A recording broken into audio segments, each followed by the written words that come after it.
La porte de la salle de classe s'ouvrit avec un craquement sinistre, comme si le destin lui-même hésitait à entrer. Nathan, le cœur battant à tout rompre, franchit le seuil sous les rires étouffés et les murmures venimeux de ses élèves, son alliance invisible à son poignet gauche pesant comme une chaîne. « Prof, t'es encore en retard ?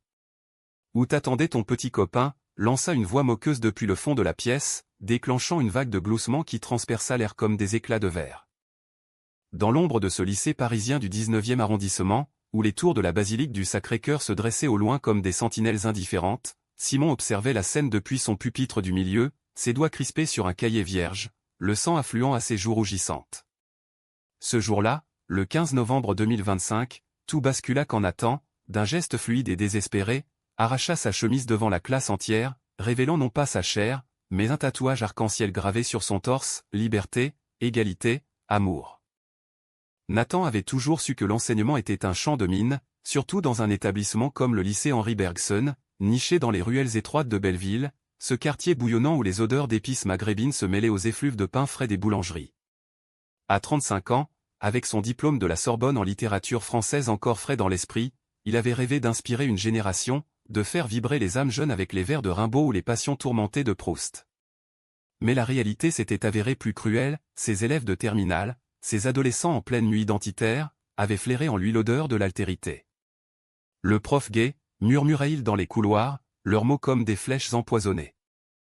Ce n'était pas tant son orientation qui les dérangeait du moins, c'est ce qu'il se racontait pour dormir mais la façon dont elle irradiait de lui, subtile, inévitable. Un geste trop doux en corrigeant un devoir, un regard qui s'attardait une seconde de trop sur un sourire espiègle. Nathan vivait seul dans un petit appartement haussmannien du Marais, entouré de livres jaunis et de vinyles de Jacques Brel qui tournaient en boucle les nuits d'insomnie. Il n'avait pas de partenaire depuis des mois, depuis que Marc, son ex, avait fui la pression familiale pour un job à Lyon. « Tu mérites mieux que ces gamins qui te haïssent », lui avait-il dit au téléphone, la voix brisée. Mais Nathan, fidèle à son idéalisme romantique, ce mélange de cynisme américain qu'il avait absorbé lors d'un échange à New York et de mélancolie française persistait. Il croyait au pouvoir des mots, à la catharsis des récits. Simon, 18 ans à peine, était l'un des rares à ne pas ricaner ouvertement. Fils d'un ouvrier immigré d'Algérie et d'une infirmière bretonne, il naviguait entre deux mondes, les prières du vendredi à la mosquée du coin et les soirées clandestines dans les bars queer de Pigalle. Grand, élancé, avec des yeux verts hérités de sa mère et une tignasse noire rebelle, Simon cachait son secret sous des suites oversized et des blagues sarcastiques. Il excellait en philo, dévorant Sartre comme on dévore un croissant trop chaud, mais en littérature, il bloquait. Les amours interdites de Verlaine et Rimbaud le fascinaient autant qu'elles le terrifiaient. Assis au troisième rang, il observait Nathan avec une intensité qu'il masquait derrière un fin ennui. Pourquoi il nous parle toujours d'amour perdu, se demandait-il, ignorant que son propre cœur battait déjà au rythme des leçons du professeur. Le premier conflit éclata un mardi pluvieux d'octobre. La classe, une vingtaine d'élèves turbulents, débattait sur les champs de Maldoror de Lautréamont, ce poème maudit qui exaltait la révolte contre la norme. C'est dégoûtant, ce truc sur l'homosexualité cachée, lâcha Hugo, le capitaine de l'équipe de foot, un colosse blond aux épaules larges et au sourire carnassier. Les rires fusèrent, et Nathan sentit son estomac se nouer. Lautréamont n'est pas dégoûtant, Hugo. Il est libre. Et la liberté, messieurs dames, n'a pas d'orientation sexuelle. Sa voix, calme mais ferme, trancha l'air. Pourtant, le mal était fait. Après le cours, des graffitis apparurent sur son bureau, PD prof. Simon, resté en retard pour poser une question, effaça discrètement une partie du mot avant que Nathan ne revienne. Ce soir-là, Nathan rentra chez lui, le cœur lourd. Il s'assit à son bureau, une bouteille de Bordeaux à portée de main, et écrivit dans son journal « Ils me haïssent pour ce que je suis, mais comment leur en vouloir ?» La société leur a appris la peur avant l'empathie.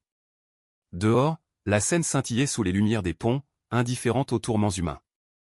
Il pensa à son enfance à Lyon, où son père, un mécanicien bourru, l'avait surpris avec un garçon du quartier. « T'es pas mon fils ?» avait-il craché avant de claquer la porte. Nathan avait fui vers Paris, vers les lumières de la ville lumière, mais les ombres le suivaient.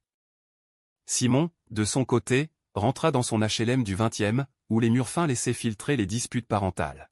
« T'as eu une bonne note en français ?» demanda sa mère, essuyant ses mains sur un tablier fleuri. « Ouais, man. Le prof est cool. » Il mentait.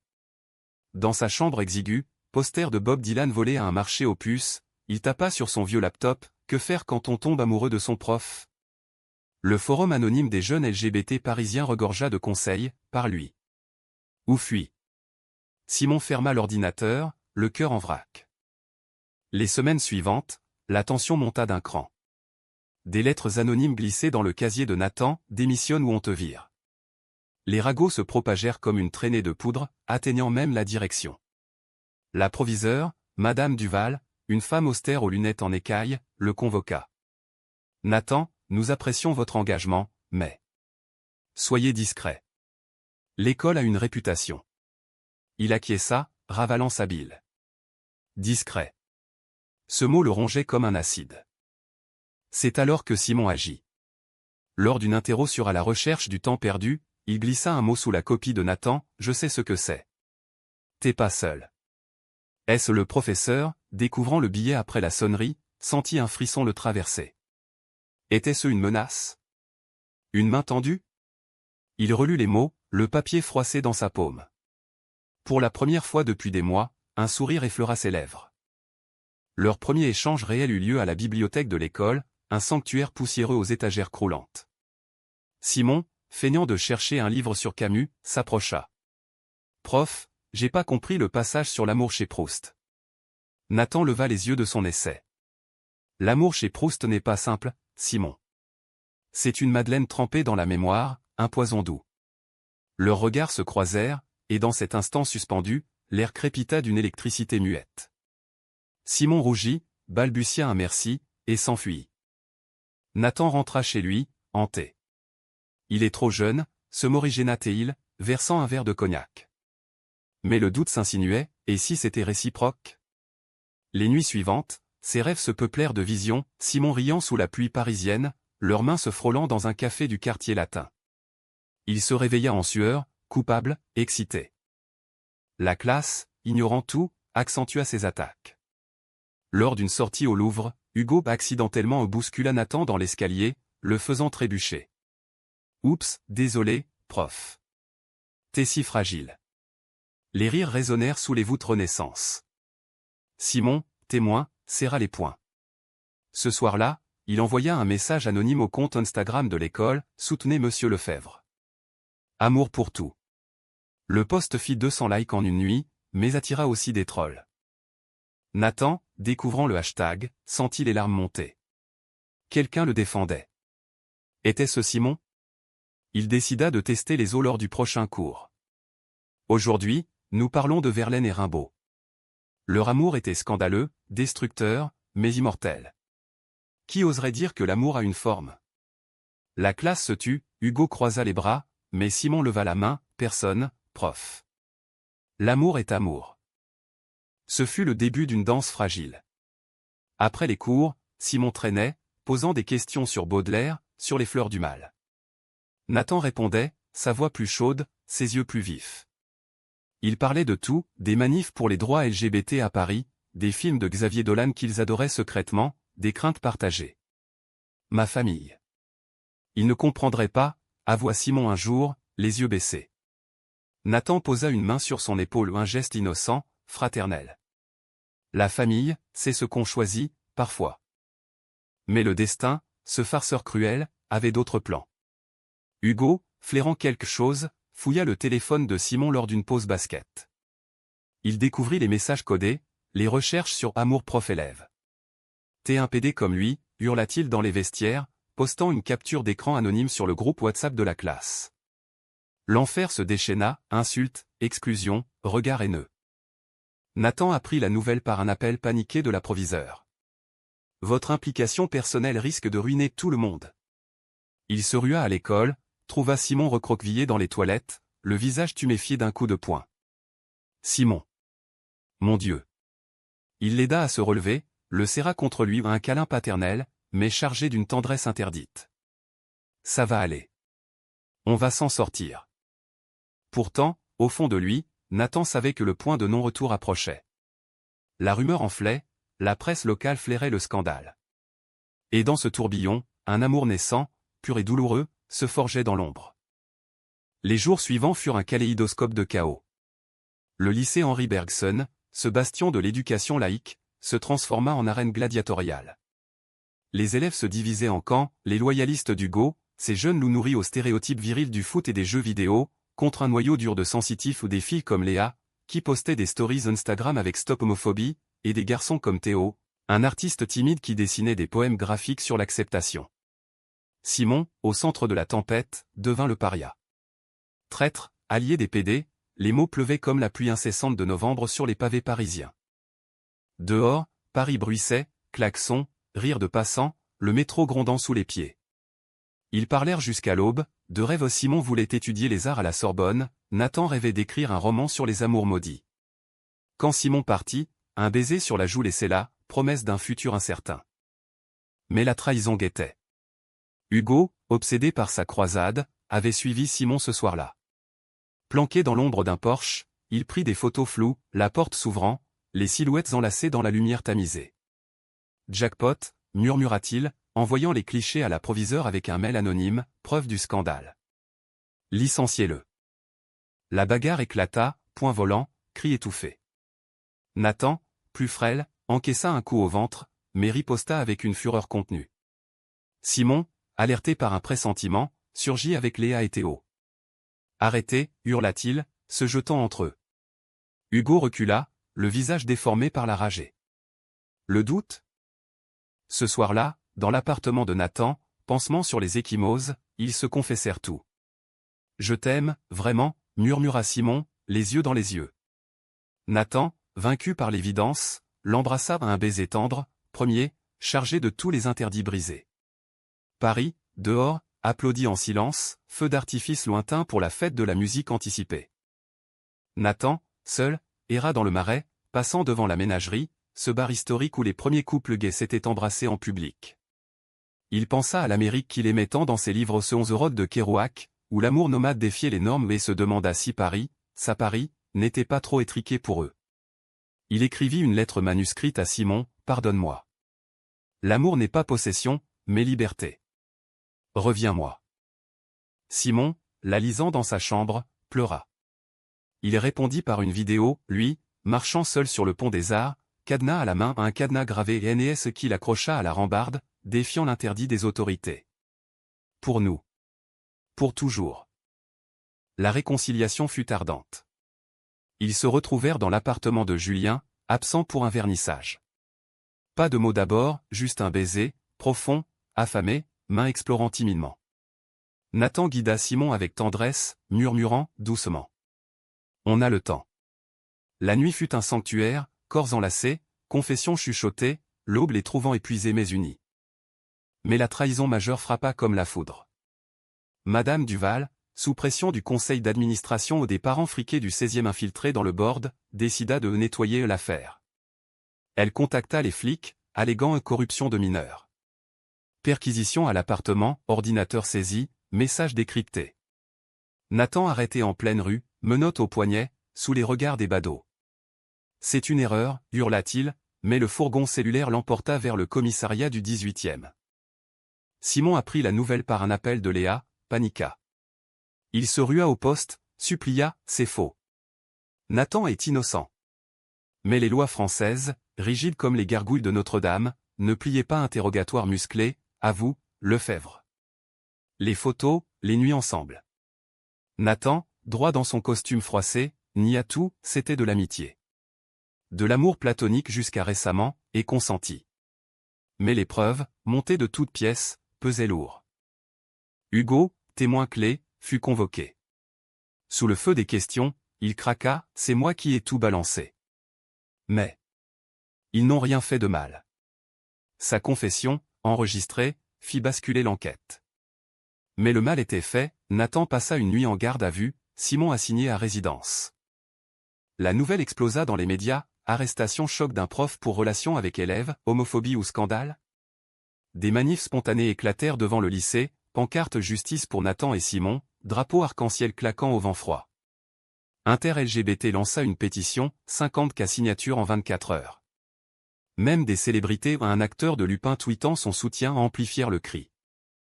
Nathan, libéré sous caution grâce à un avocat pro bono d'Amnesty, retrouva Simon dans un café anonyme de Bastille. Étreinte brève, publique, défiante. On fuit, proposa Simon, les yeux fous. Non, répondit Nathan. On se bat. Pour nous, pour tous. Leur amour, testé au feu, en sortit plus fort, un mélange de passion américaine, ce feu des prairies, des routes infinies et de mélancolie française, ces amours impossibles de Stendhal. Mais le vrai test approchait, le procès médiatique, où la trahison institutionnelle se révélerait dans toute son horreur. Le printemps pointait son nez timide à Paris, les cerisiers du champ de Mars fleurissant en un rosaire blanc et rose, mais pour Nathan et Simon, le monde restait hivernal. Le procès pas judiciaire encore, mais public, ce tribunal des réseaux et des tabloïds battait son plein. Le Monde titra un éditorial, l'affaire Lefebvre, quand l'école française étouffe l'amour. Libération, plus punchy, prof gay traqué, la République en toque. Nathan, devenu icône malgré lui, donnait des interviews laconiques à France Inter, sa voix rauque trahissant les nuits blanches. Ce n'est pas pour moi que je me bats, mais pour que plus aucun jeune ne se cache.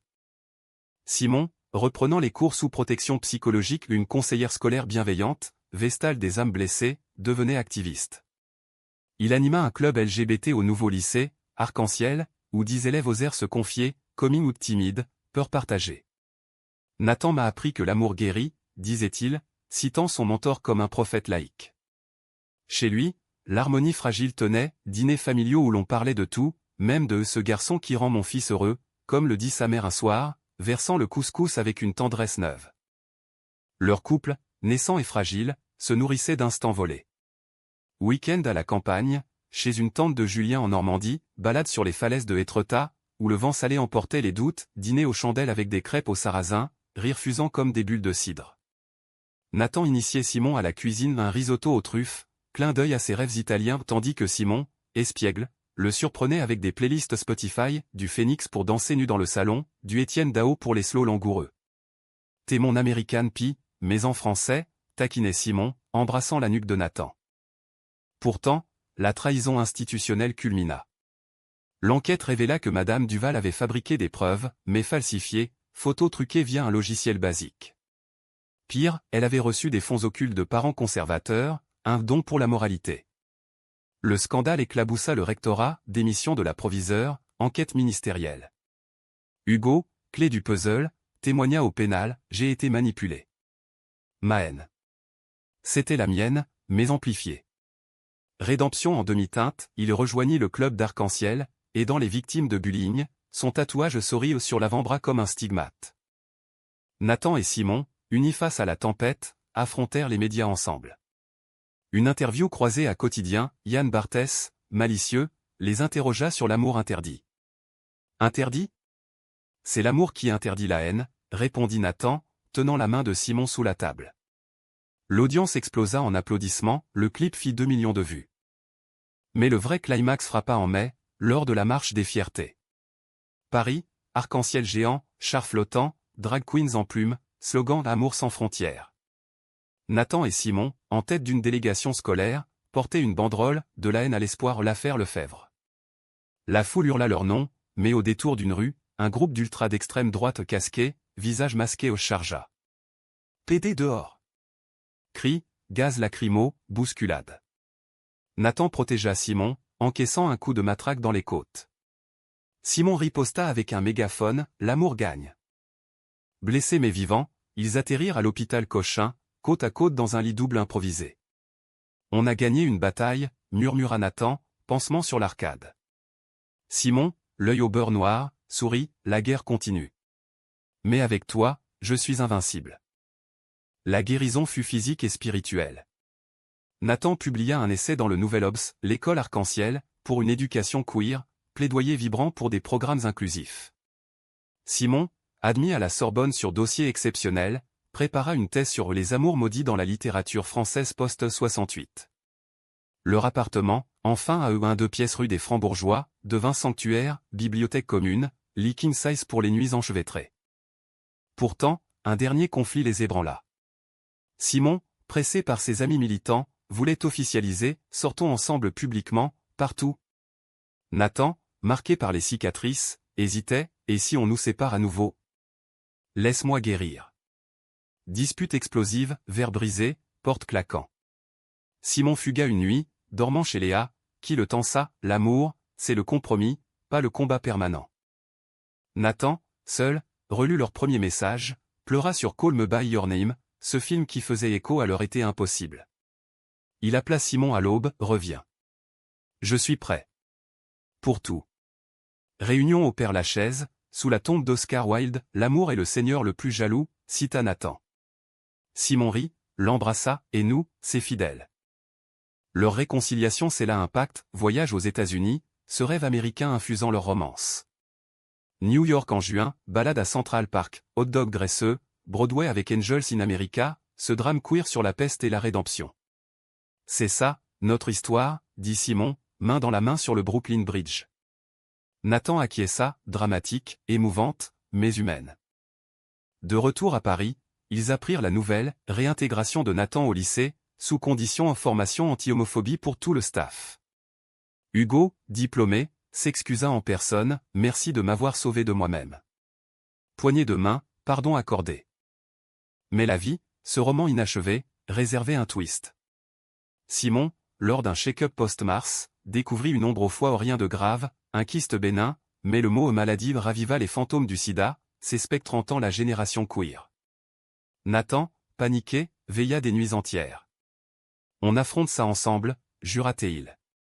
Le verdict final, opération mineure, succès total.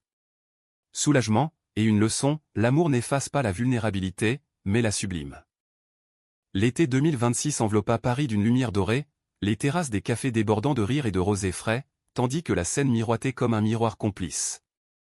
Nathan et Simon, un an après le chaos, incarnaient la résilience, un couple affiché, main dans la main au marché d'Aligre, défiant les regards résiduels.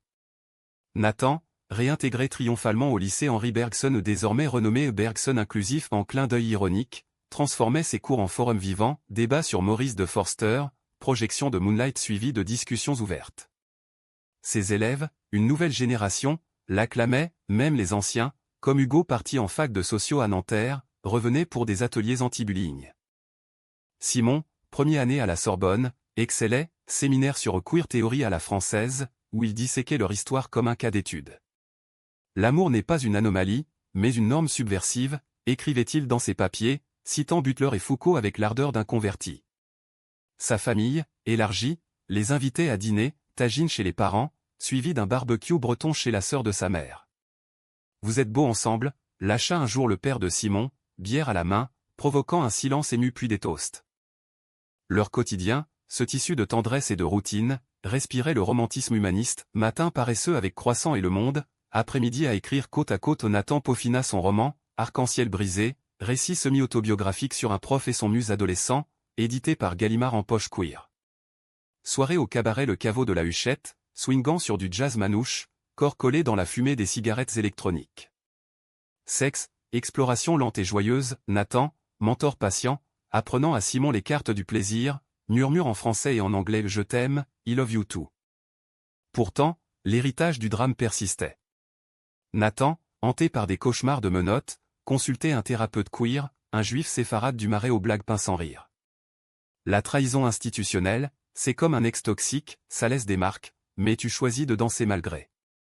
Simon, lui, canalisé en art, expo solo à la galerie de Julien, toiles abstraites mêlant arc-en-ciel fracturé et silhouettes enlacées, titré haï, puis aimé. Le point culminant non plus dramatique, mais cathartique survint en novembre 2026, un an jour pour jour après le geste audacieux de Nathan. Retour au lycée pour une commémoration, amphithéâtre bondé, proviseur intérimaire une jeune femme trans, symbole de renouveau présentant un programme Nathan Lefebvre pour l'inclusion. Nathan, invité d'honneur, monta sur scène, Simon à ses côtés.